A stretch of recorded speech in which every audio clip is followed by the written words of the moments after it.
Hello, welcome back to the Property Pilot. Today we're talking about how to start your very own property portfolio.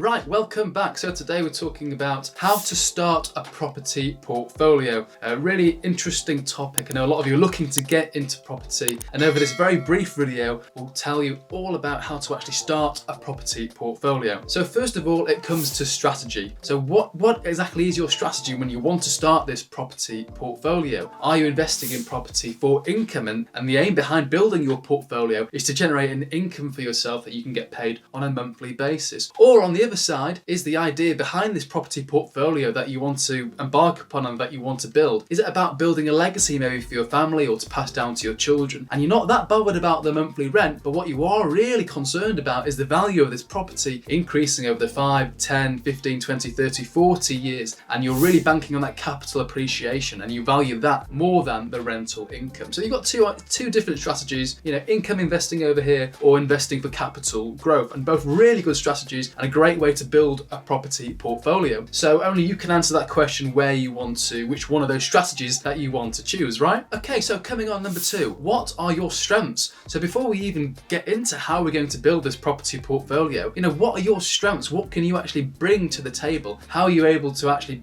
build this portfolio in the first instance? And what I mean by this is, first of all, do you have any property skill or experience? It's okay if you don't, but you need to answer that question and be realistic with yourself. You could have no experience whatsoever, or you could have been working in the property sector for maybe 10 years. You haven't yet invested in property, but you've got that skill and that know-how, right? Okay, let's come on to time.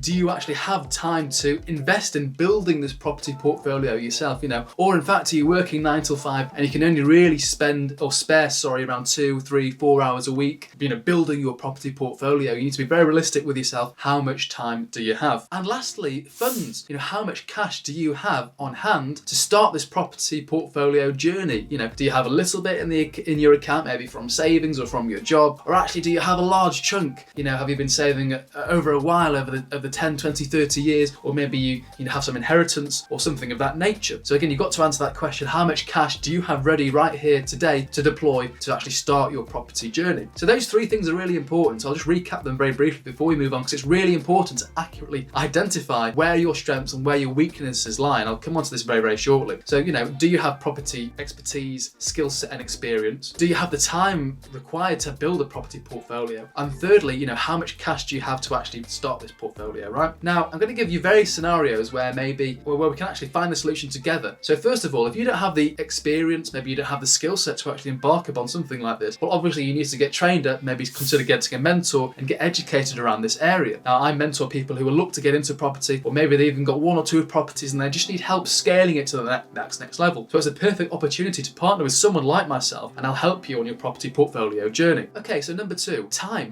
How much time do you have? If you're working 9 till 5, and some people work beyond 9 till 5, you have very little time to actually build a portfolio. It still can be done. It's just not going to be done in so much of a timely manner, put it that way, right? So be realistic with yourself. If you don't have the time, consider using a property sourcer, consider using managing agents to actually help you scale this journey and fast track this journey. But if you've got the time, then that's great. You can do this all yourself, and you don't really need to be going to those third parties to outsource those types of services, right? And lastly, cash. How much cash do you have? Well, if you've got cash in the bank and you've got enough to build that portfolio, that what you actually want that to look like, then great. Of course, you don't need to really raise any more cash. You probably will be buying with a mortgage anyway, so you can stretch that cash and deploy that cash as effectively as possible. But if you don't have cash, there are several options. So first of all, you can embark upon property strategies that don't actually require that much cash, which you can look at my other videos and you can see lots of strategies that I talk about that don't require that much cash. Or consider going into business with someone else, joint venture with someone. Maybe they've got the cash, you've got the time and the skill set and the experience, and you can bring all that together. And by bringing both those amazing things together, you'll be able to achieve synergy and help each other out. So there are lots of ways of getting around this, and it's important that you correctly identify your weaknesses in order to solve this issue and make sure your property portfolio journey is as positive and successful as possibly can be. I hope that makes sense.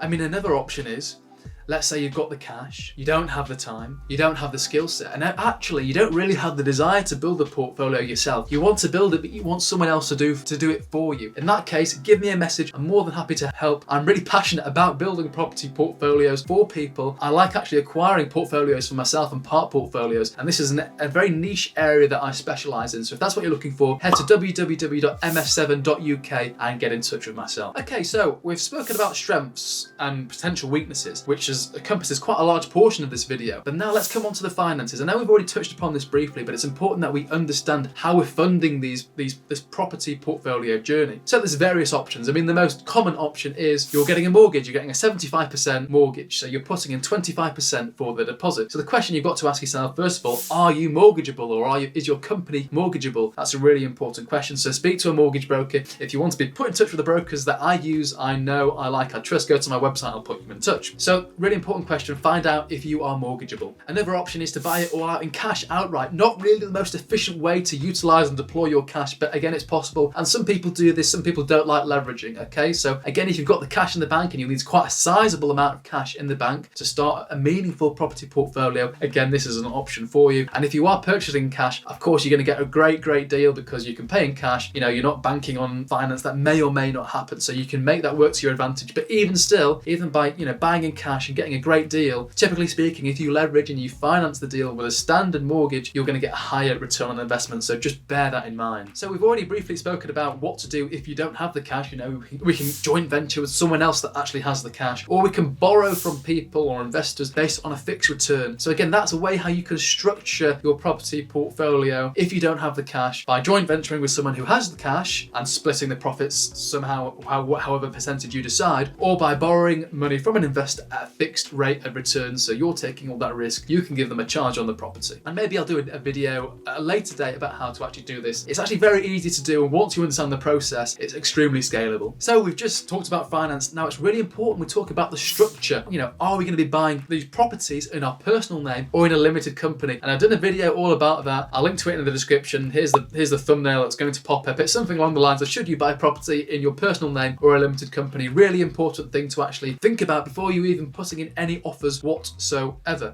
Generally speaking, if you're a higher rate taxpayer and you've got several properties and you actually want to buy more properties, it's best being put in a limited company. But if you're a lower rate taxpayer and you're not actually looking to build a huge portfolio, some of the cases it's better being in your personal name. Speak to an accountant. I'm not an accountant. Speak to an accountant and a tax specialist. They will be able to answer this question for you and advise. Again, head to my website. I can put you in touch with my accountant. Okay, so the question we need to answer now is, what types of properties are we purchasing and in what areas? And to answer this question, we need to go back to the very first part of this video, which is strategy. Which strategy are we undertaking? Are we undertaking an income investing strategy? If so, we want to be buying high yield properties. Really important. And where are these high yield properties? Generally speaking, the north of the UK yields are slightly higher than in the Midlands and in the south. Okay, so look at the north of the UK, and these types of properties will probably be 1 or 2 bed, back-to-back terrace properties, your standard introductory buy-to-let property. Maybe it's on the larger scale, a block of flats, buying a whole block of flats, or maybe somewhere in the middle, you're buying a HMO, a house multiple occupancy. These yields typically yield higher than a standard family home. Okay, now again, let's look on the other side of this strategy. If we're investing for capital growth and we're investing for the long term and we're banking on the capital appreciation increasing on a long-term basis, well, we need to be looking in slightly different areas. First of all, we need to be looking in areas with strong fundamentals, and what I mean by that is several things. A, really low crime. B, great schools, great transport, high number of owner-occupiers living in those areas, and a couple of other things. So, we need to ensure that it's a nice area, essentially. Now, again, this can be all over the UK, north, south, Midlands, whatever. You'll find these areas and all over. But what's really important here is the type of property. So these tend to be, a 3-bed semi, maybe it's a detached bungalow, something of that nature. It could even be a city centre flat, a 1 or 2 bed city centre flat. So you can tell how these types of properties are different to the ones we've just spoken about. These types of properties tend to be slightly nicer properties, and what I mean by that is they require less maintenance. They're slightly nicer properties that you want to live in. But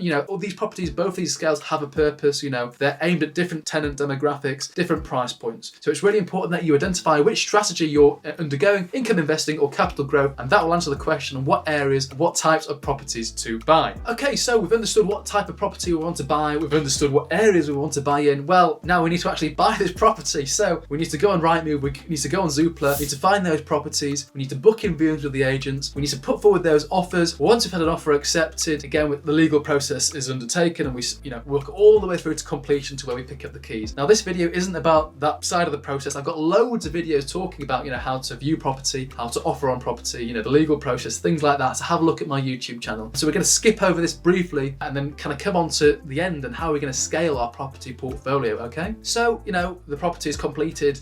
We've managed to rent it out, and either we're managing it ourselves or an agent is managing it on our behalf, right? So again, it comes back to one of the first questions we addressed in this video. Do you have the time to manage this property yourself, or do you not? Are you going to have to give it to an agent? So if you've got the time to manage it yourself, your profitability will increase because you're not paying the agent a fee to manage your properties. But if you don't have the time, you're going to have to be paying that fee to the agent, and this is obviously going to decrease your return on investment. So you've got to make sure the numbers work if you're going to be using a managing agent to manage your properties. That being said, I know a lot of really smart people, they do not manage their own properties themselves, and the reason they do this is if you work out their hourly rate, even though they're paying a fee to an agent to manage the property, if you work out their hourly rate they're spending in their property portfolio, buying, selling and things like that, addressing issues, it's actually incredible because they're not spending that much time in their property portfolio. Their agents are doing all the hard work, they're doing all the hard graft, and as a result their hourly rate is absolutely phenomenal. So don't be afraid to give it to an agent, just make sure the numbers stack, and obviously that's going to work out for you. Okay, so we've got the property is being managed either by us or by an agent. Now we need to think about buying our next property, our second, our third, our fourth, our fifth, our 10th, etc. How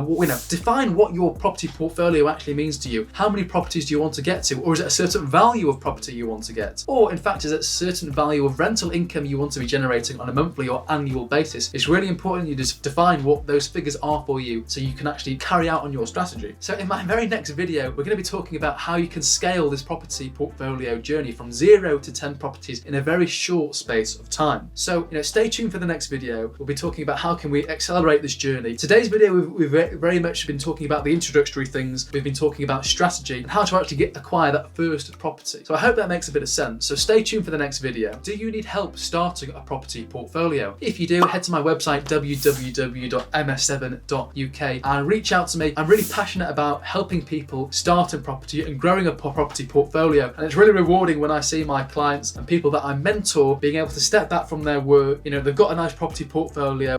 It's also providing a very good retirement, in brackets, income, and allows them to do whatever they want to do and spend their days how they want to spend those days. So if you're looking to get into property, I'd love to hear from you. So I really hope you've got value from today's video. I appreciate it if you'd like the video. It's going to help other people actually see this video and maybe hopefully learn something from it. And stay tuned for the next one. We talk about growth and we talk about how to fast track your property portfolio journey. Thanks very much for watching. Goodbye.